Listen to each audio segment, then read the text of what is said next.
Hello students, good morning to all.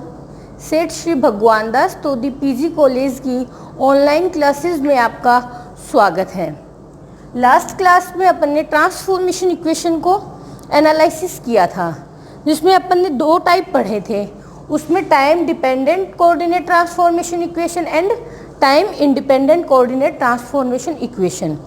In translation coordinate system स्थानांतरीय निर्देश तंत्रों में रूपांतरण समीकरण को अपन पढ़ रहे थे, जिसमें अपन ने सबसे पहले स्टार्ट किया था time dependent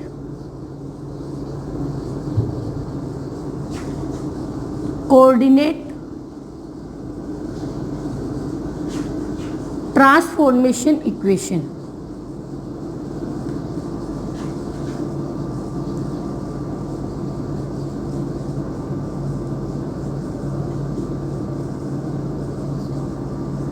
time dependent coordinate transformation equation जो समय पर निर्भर करती है वह है रूपांतरण समीकरण, जिसमें अपन ने इसमें पहला पढ़ा स्थिति का,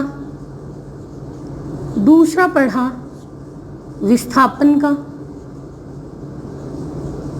तीसरा सी पढ़ा था अपन ने वेग के रूपांतरण समीकरण। अपने को स्थिति, विस्थापन, वेग, त्वरण और बल के रूपांतरण समीकरण इस फ्रेम में निकालने हैं, जिसमें अपन ने पढ़ा ये एक एस फ्रेम निर्देश तंत्र लिया था। इनका मूल बिंदु O, X axis, Y axis और जेड एक्सिस, ये था एस फ्रेम। दूसरा लिया अपन ने S dash frame, X dash, Z dash, ये इसका मूल बिंदु O डैश और ये वाई डैश, ये थी S dash frame. S frame में मूल बिंदु O है, यहाँ पर प्रेक्षक स्थित है। एनालिसिस कर रहे थे जो पार्टिकल कण या पिंड यहाँ पर बिंदु P पर था, इसका एनालिसिस करना, इसकी स्थिति का, गति का। तो अपन ने स्थिति, विस्थापन, वेग, त्वरण, बल जो कल अपनी लास्ट क्लासेस में जो इसका डायग्राम था वही इसको ड्रॉ कर रहे हैं, क्योंकि इसका अभी त्वरण और बल के विस्थापन समीकरण अपन को निकालने हैं।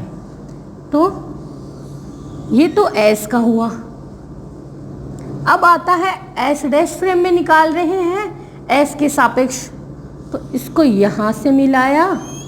ये अपन ने कहा कि जो ये कण या पिंड है वो एस के सापेक्ष किसी भी दिशा में गतिमान है एक अचर या नियत वेग v से।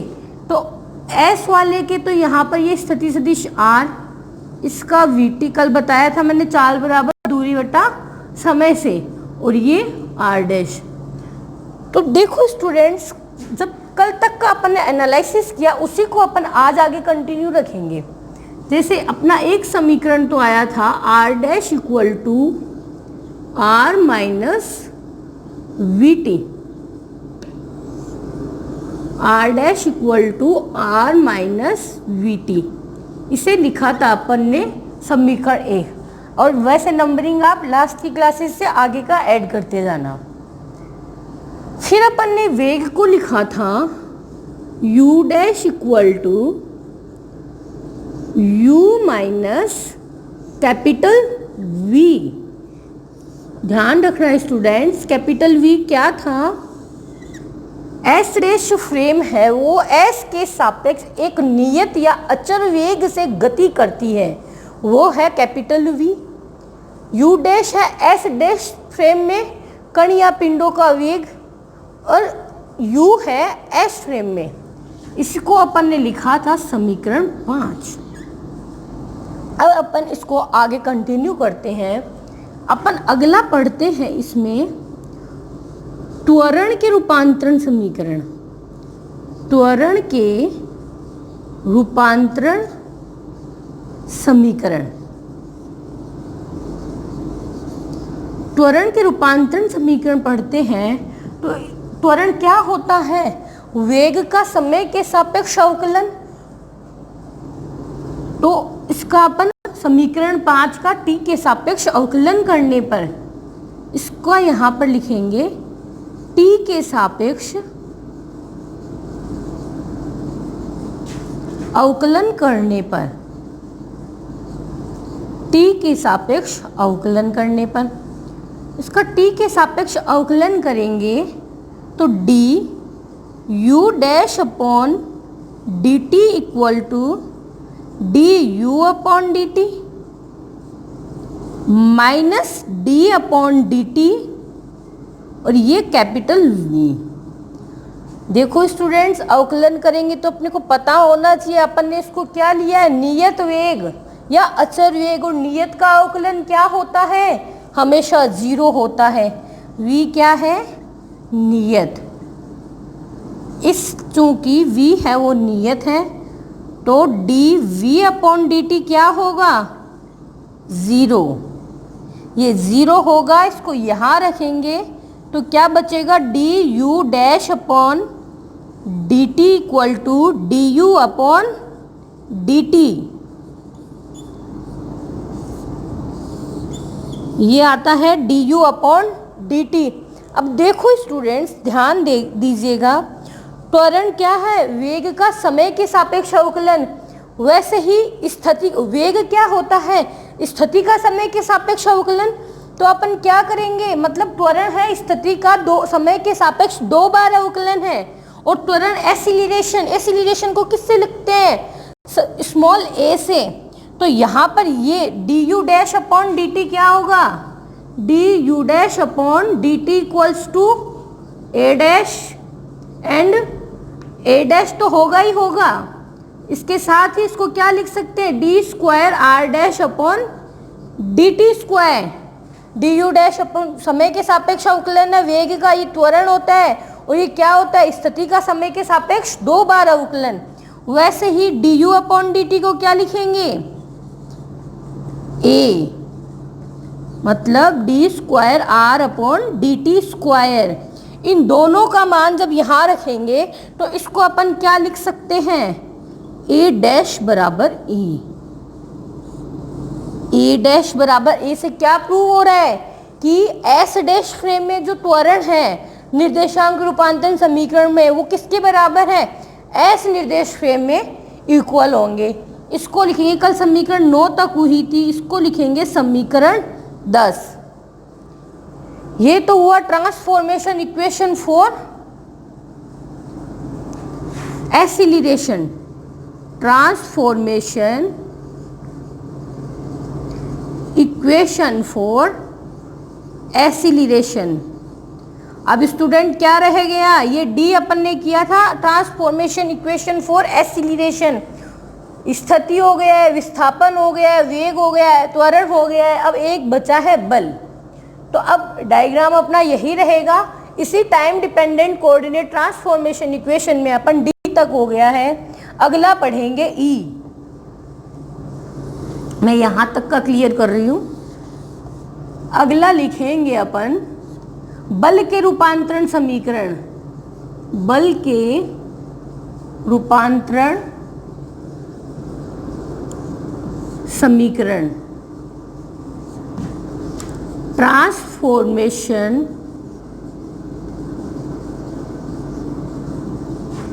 Equation for force. देखो स्टूडेंट्स, बल के रूपांतरण समीकरण में एस निर्देश तंत्र में जब कोई कण या पिंड है तब उसके द्वारा अनुभव किया जाने वाला बल, एस डैश निर्देश तंत्र में जब कण या पिंड है तो उसके द्वारा अनुभव किया जाने वाला बल एफ डैश। तो एस फ्रेम में है तो कण या पिंड के द्वारा अनुभव किया जाने वाला बल एफ बराबर एम ए। इसे लिखा समीकरण 11। जब एस डैश फ्रेम में होगा तो उसे लिखेंगे एफ डैश।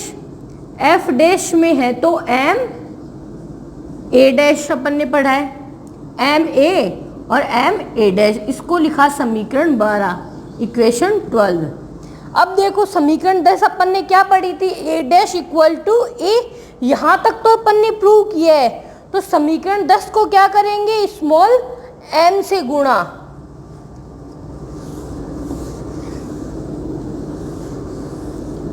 तो समीकरण 10 को, इक्वेशन 10 को दोनों ओर स्मॉल m से मल्टीप्लाई करने पर, इससे गुणा करेंगे तो ये क्या आएगी, एम ए डैश बराबर एम ए। और ये क्या है, एम ए डैश किसके बराबर है, एस फ्रेम में एफ डैश के। तो यहाँ लिखा एफ डैश बराबर एम ए, इसके बराबर है तो एफ। तो अपन ने यहाँ क्या देखा, यहाँ लिखा था समीकरण 12, ये समीकरण 13, इक्वेशन 13। मतलब कि 13 में अब बल भी एस डैश फ्रेम में जो है वो एस फ्रेम में कण या पिंड पर लगने वाले बल के बराबर होता है। तो देखो students, time dependent coordinate transformation equation था, उसमें अपन को अलग अलग स्थिति, विस्थापन, वेग, त्वरण, बल के अपन ने डिपेंडेंट कोऑर्डिनेट इक्वेशन देखे हैं। तो इनका सबका आर डैश इक्वल टू क्या आया था, फर्स्ट इक्वेशन अपनी जो स्थिति की, मैं स्टार्टिंग से लिखती हूँ सब समीकरणों को। सबसे पहले ए पर क्या आया, ए आई अपनी स्थिति की, पोजीशन की, वो इक्वेशन आई आपको R dash equal to R minus V T. Second जब विस्थापन की देखते हैं अपन तो डी आर डैश बराबर डी आर। थर्ड जब देख रहे हैं वेग की तो U dash equal to U minus capital V. जब अपन त्वरण की देखते हैं इसके बाद तो ए डैश बराबर ए, एंड लास्ट में अपन ने बल का निकाला तो एफ डैश बराबर एफ। मतलब कि जब time dependent coordinate transformation equation में एस डैश फ्रेम में जो कण या पिंड है जिसके निर्देशांक क्या है, अक्ष dash, Y dash, Z dash है, इसका जब एस के सापेक्ष प्रेक्षक, ओ पर स्थित प्रेक्षक के सापेक्ष एक जो अचर नियत वेग से ये एक एस डैश फ्रेम है वो एस के सापेक्ष गति करती है, तब जो इक्वेशन देखते हैं वो ये आती है। मतलब इसका स्थिति है वो आर माइनस वी टी से चेंज है और वेग है वो वी से चेंज है, और वही त्वरण बराबर है, बल बराबर है, सॉरी ये है वी डी टी, ये विस्थापन का डी टी समय में जो अल्प विस्थापन हुआ है। ये यहाँ पर time dependent coordinate transformation equation अपनी कंप्लीट होती है। नेक्स्ट ये इक्वेशंस है वो आपको टिप्स पे याद होनी चाहिए, डेरिवेशन तो आना ही आना चाहिए, लेकिन न्यूमेरिकल बेसिस क्वेश्चन आते हैं इनसे, तो ये आपको ध्यान में भी रहनी चाहिए। अगला अपन पढ़ते हैं time independent coordinate transformation equation. इसी में अपन चेंज करेंगे टाइम, ये सेकंड है, टाइम इंडिपेंडेंट, काल अनाश्रित रूपांतरण समीकरण।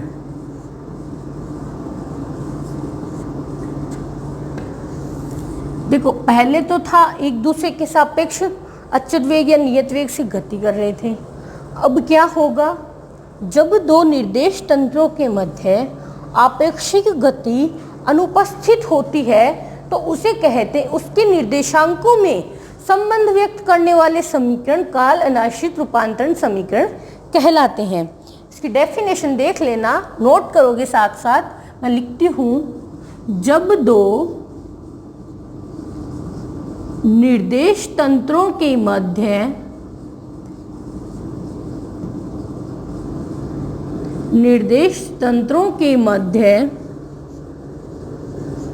आपेक्षिक गति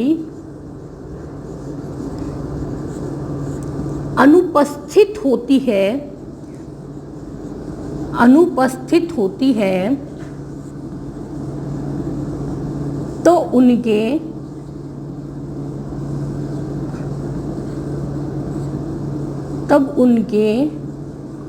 निर्देशांकों के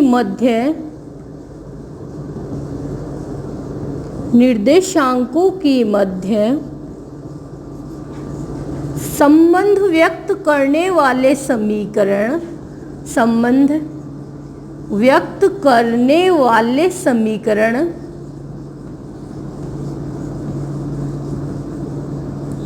काल अनाश्रित रूपांतरण समीकरण कहलाते हैं। काल अनाश्रित रूपांतरण समीकरण कहलाते हैं। ये सब नोट करना, डेफिनेशन को ध्यान में रखना है।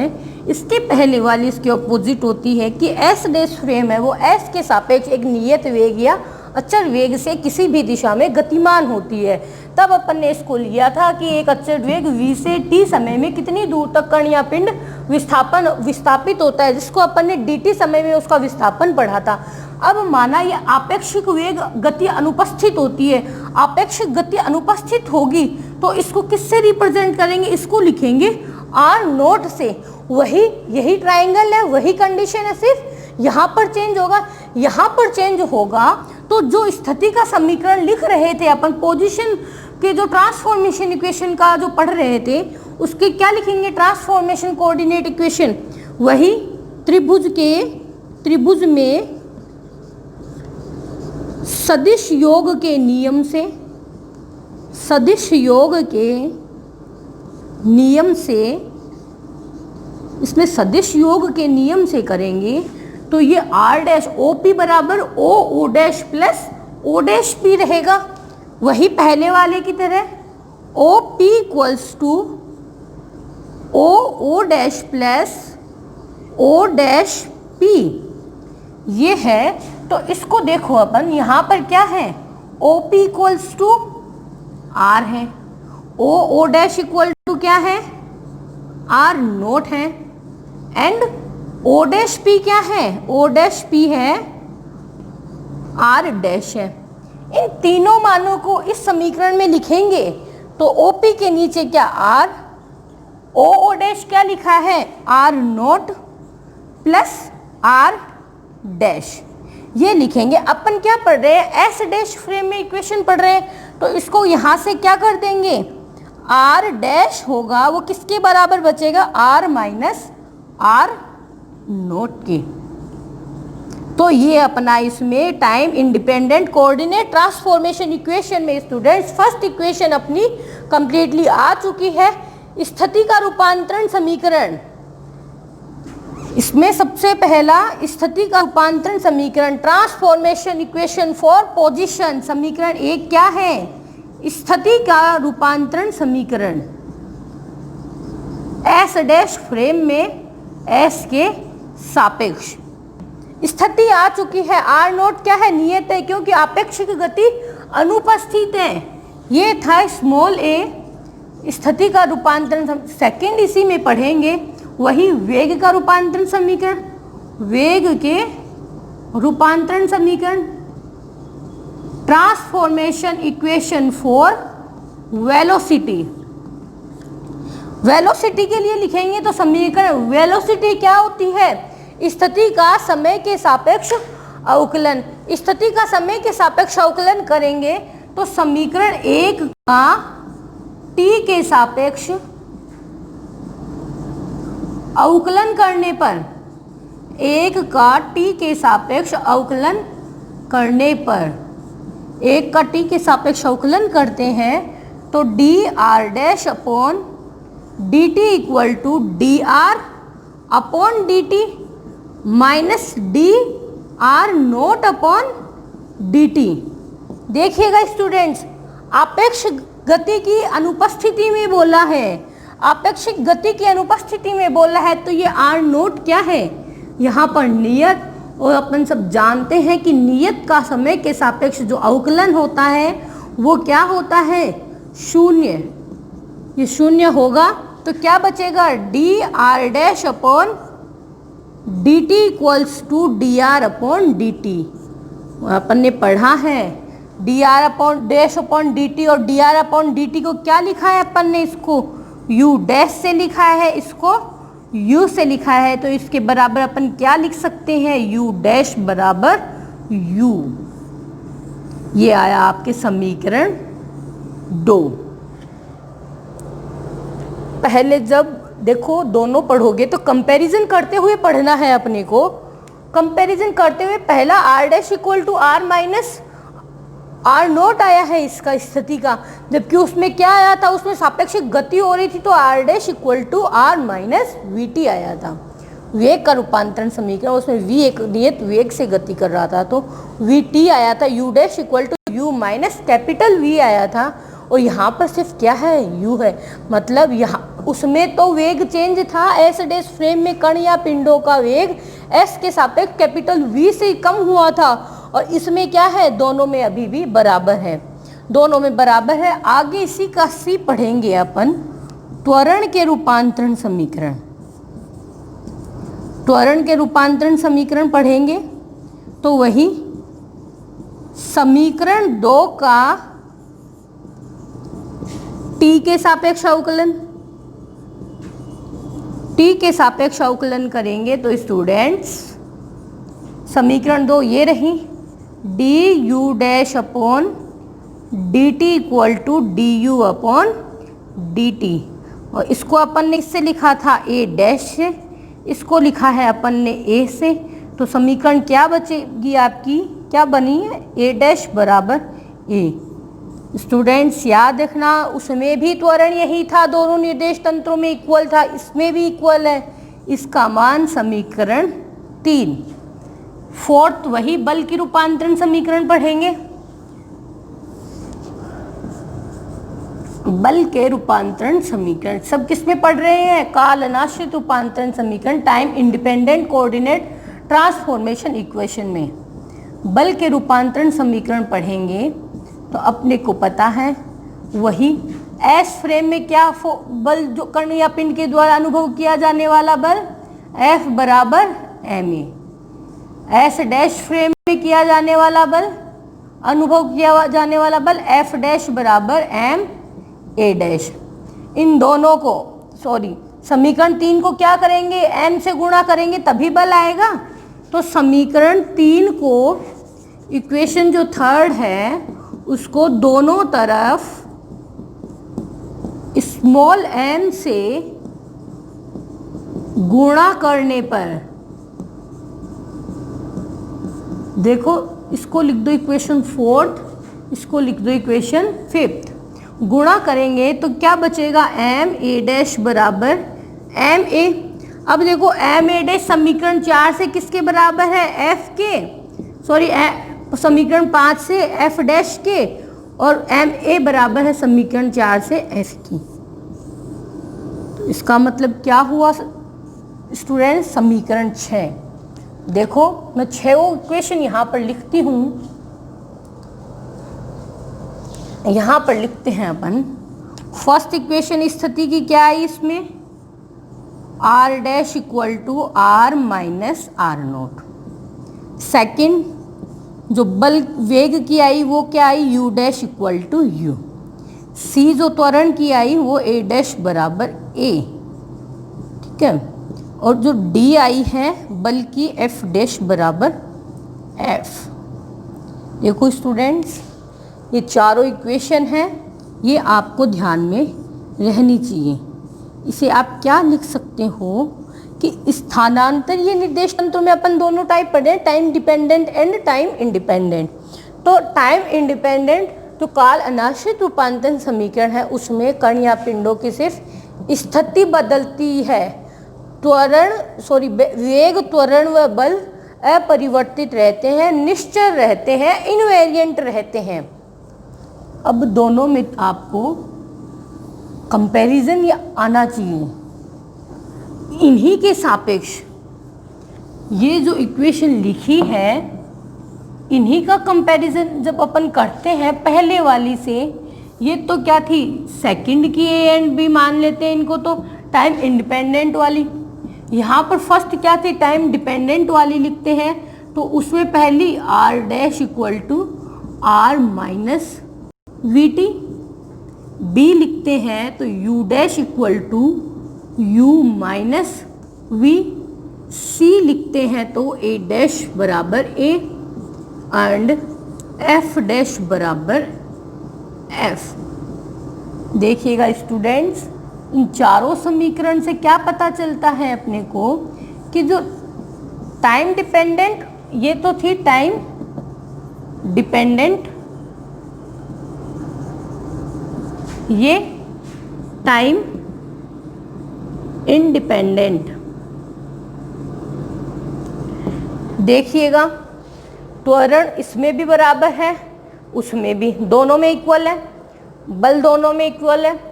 चेंज कहाँ होता है? टाइम इंडिपेंडेंट में जब गति अनुपस्थित है तो u डैश बराबर u, और इसमें अचर वेग v से, ये क्या था? एक नियत वेग जो लिया था, जो कि s डैश फ्रेम में कण या पिंड थे, वो s के सापेक्ष एक नियत वेग v से गतिमान थे किसी भी दिशा में इसकी, तो u माइनस v। तो यहाँ पर इसका v से वेग कम हो जाता है कण या पिंडों का s डैश फ्रेम में, s के सापेक्ष s में जो वेग था उससे v कम हुआ है, और ये इसका समय के साथ कितनी चाल से कण या पिंड कहाँ पहुँच जाते हैं।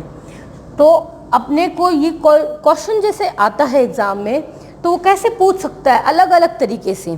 या तो सीधा कहेगा कि स्थानांतरीय निर्देश तंत्रों में रूपांतरण समीकरणों को व्युत्पन्न कीजिए, तो अपने को सब करनी है। या वो क्या कहेगा? सिद्ध कीजिए कि सिद्ध कीजिए कि कालाश्रित यानी time dependent coordinate transformation equation में त्वरण व बल निश्चल रहते हैं। अब त्वरण व बल निश्चल है, ये क्या इनवेरिएंट है? ये निश्चल है, तो इनको भी निश्चल पूछेगा तो ये निकालने पड़ेंगे, क्योंकि स्थिति और वेग के बगैर अपन त्वरण और बल कैसे डिफाइन करेंगे उनको, कैसे उनको डायरेक्ट बता सकते हैं। और वो कहेगा टाइम इंडिपेंडेंट में।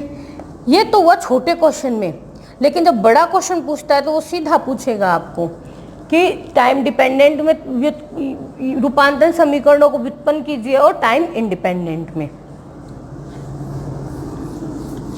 स्टूडेंट्स, आज का अपना टॉपिक जो कोऑर्डिनेट ट्रांसफॉर्मेशन इक्वेशंस अपन पढ़ रहे थे, पहले की निर्देश तंत्र क्या हुआ, अपन ने फ्रेम ऑफ रेफरेंस पढ़ा, उसके दो टाइप पढ़े हैं, inertial frame of reference, non inertial frame of reference. उसके बाद अपन ने कि जब फ्रेम चेंज हो जाएंगे एक के सापेक्ष दूसरे में कैसे निकालेंगे, उसके लिए अपन ने जब समय पर निर्भर करेगा तब का इक्वेशन अलग पढ़े हैं, समय पर निर्भर नहीं करेगा तब का अलग पढ़े हैं। इसके आगे अपन अगला टॉपिक पढ़ेंगे गैलीलियन ट्रांसफॉर्मेशन। गैलीलियन ट्रांसफॉर्मेशन, ये रूपांतरण समीकरण का जो पार्ट चल रहा है, आज आपका सेकंड पार्ट था, इसमें रूपांतरण समीकरण का ये लास्ट टॉपिक रहेगा गैलीलियन ट्रांसफॉर्मेशन। पहले आपके लॉरेंस ट्रांसफॉर्मेशन इक्वेशन भी था, लेकिन अब उस पार्ट को सेकंड ईयर में कर दिया है, तो वो अब आपके नहीं रहा है। तो इसको अपन कल एनालिसिस करेंगे। जैसे इसमें समीकरण निकाली है वैसे ही उसमें भी एनालिसिस करेंगे, यही फ्रेम ऑफ रेफरेंस रहेगा। तो आगे की क्लास के लिए आप इनको क्लियर करें, थोड़ा एक दो बार खुद से डेरिवेशन करें इनका, और ध्यान में रखें कि समय पर जब निर्भर होता है तब क्या होता है, जो समय पर निर्भर नहीं होता है तो क्या होता है। आगे का अपन नेक्स्ट क्लास में एनालिसिस करेंगे। Thank you students.